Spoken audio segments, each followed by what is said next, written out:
Hello friends, again welcome back on my YouTube channel Ranju Classes of English Literature.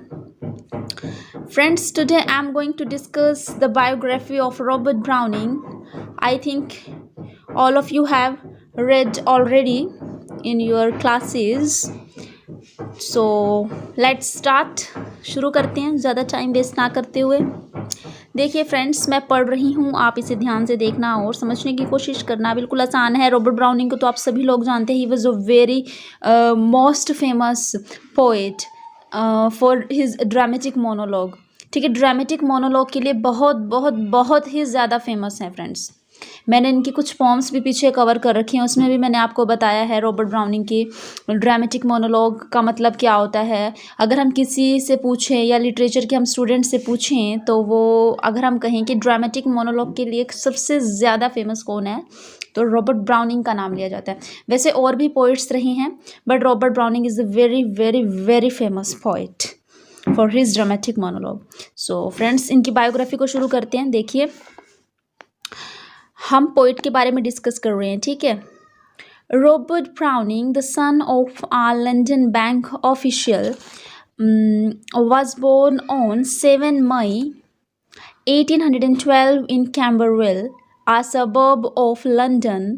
He was spared much regular education except for his brief stay at the University College London, where he attended a short course in Greek.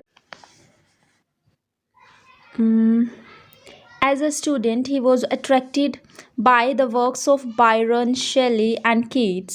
His wide range of reading was mostly directed with his father, a man of taste and culture, who had filled his house with best of books. Like कौन सी books थी? French, English, French, Latin, and Greek. Browning thus educated himself at home by reading whatever he liked. Browning published his first long poem, Pauline, 1883, when he was only 20.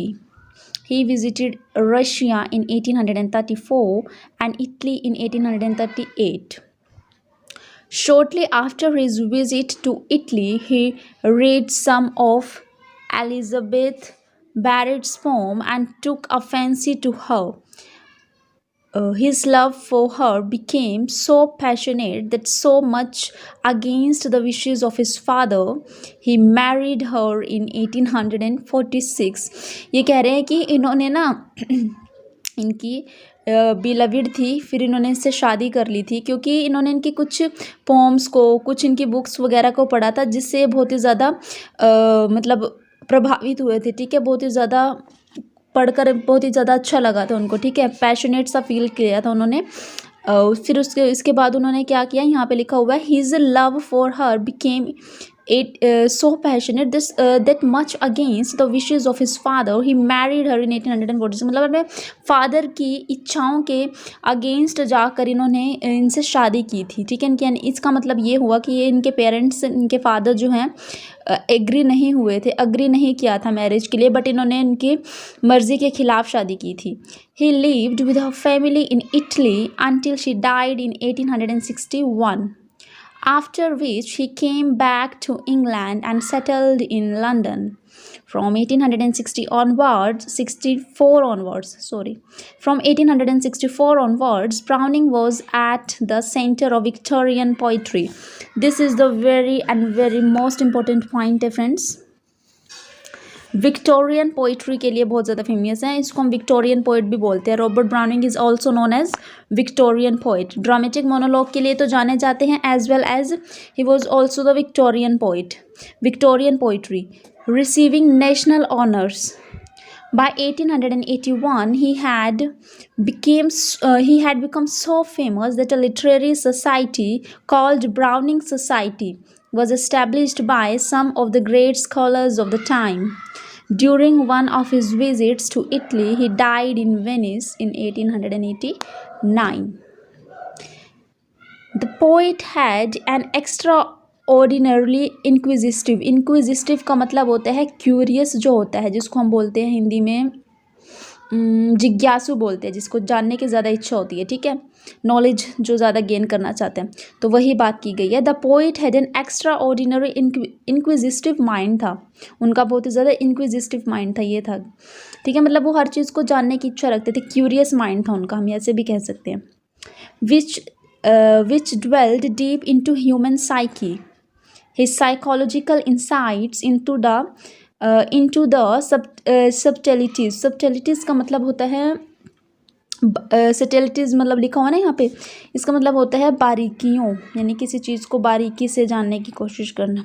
Of human nature, of such varied characters as dukes, scholars, lovers, murderers, bishops, and rabbis are presented in the form of dramatic monologue, a form which he polished to near perfection in perfection. In the dramatic monologue, the presence of a silent second person is supposed, to whom the arguments of the speaker are addressed. The supposed second person in the monologue serves to draw out the speaker and to stimulate the imagination of the reader, having evoked a personality and associated it with ethos of the age in which the man or woman lived. Browning allows his protagonist to reveal himself by means of a monologue. Browning is thus a forerunner of psychoanalysis and the stream of consciousness technique. Browning's genius is essentially dramatic, which is evidenced by handling of various themes and characters in his volumes such as Dramatic Lyrics 1845, Men and Women 1885, Dramatis Personae 1864, and The Ring and the Book 1868 to 1869.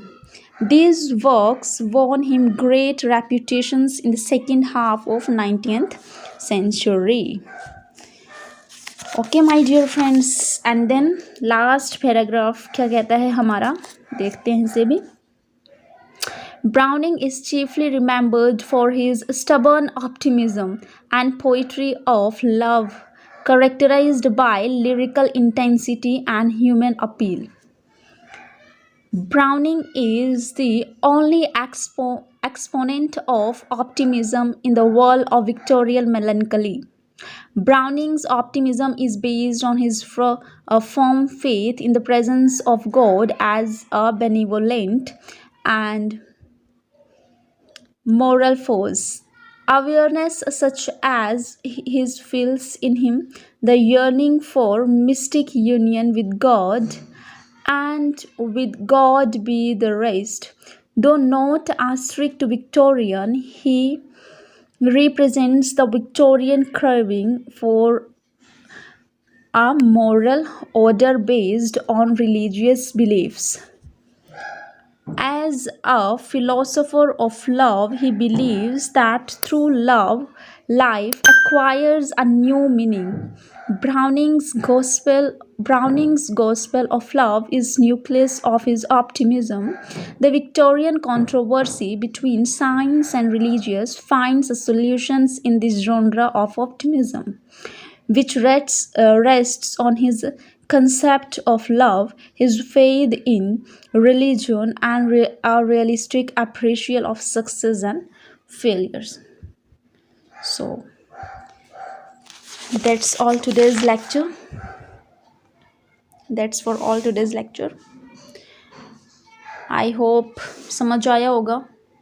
कोई ज़्यादा मुश्किल नहीं है इसमें, यही उनके बारे में बता रखा, उनके वर्क्स के बारे में बताया, ऑब्वियसली उनकी बायोग्राफी डिस्कस कर रहे हैं तो उनकी लाइफ के बारे में भी बताया, उनकी बिलविड के बारे में बताया, एलिजाबेथ बैरेट ब्राउनिंग, अगर हम अब उनकी वाइफ बन गई थी उसके बाद, मर्जी के खिलाफ इन्होंने शादी की थी, ठीक है.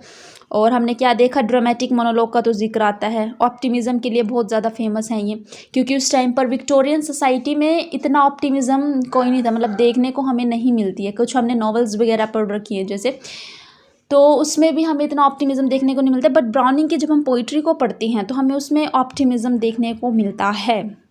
उनकी बिलविड उन्हें छोड़कर चली जाती है, फिर भी वो उनसे मतलब प्यार करते हैं, ठीक है, एक्सेप्ट करते हैं सिचुएशन को और कहीं ना कहीं उनसे होप भी रखते हैं कि वो कभी वापस आएगी। अगर वो ना भी आए तो भी उसके लिए वो बुरा या कुछ ऐसा वैसा नहीं कहते हैं। ठीक है, आप उनकी पोइट्री को पढ़ना। मैंने एक पोम इसकी, वैसे तो मैं बहुत सी इवलिन हॉब वगैरह हम डिस्कस कर चुके हैं। अभी मैंने कुछ दिनों पहले लॉस्ट मिस्ट्रेस पोम को डिस्कस किया था, which is very famous poem and very easy to understand. So dramatic monologue का मतलब भी मैंने उन वीडियोस में बता रखा है। ठीक है, आप वो वीडियोस देख लेना, आपको अच्छे से समझ में आ जाएगा। तो चलिए फ्रेंड्स, आज की वीडियो में इतना ही। मिलते हैं नेक्स्ट वीडियो में। अगर आपको वीडियो अच्छी लगी, आपके लिए यूज़फुल है, तो प्लीज़ वीडियो को लाइक शेयर एंड सब्सक्राइब करना बिल्कुल भी ना भूलिए। Have a nice day.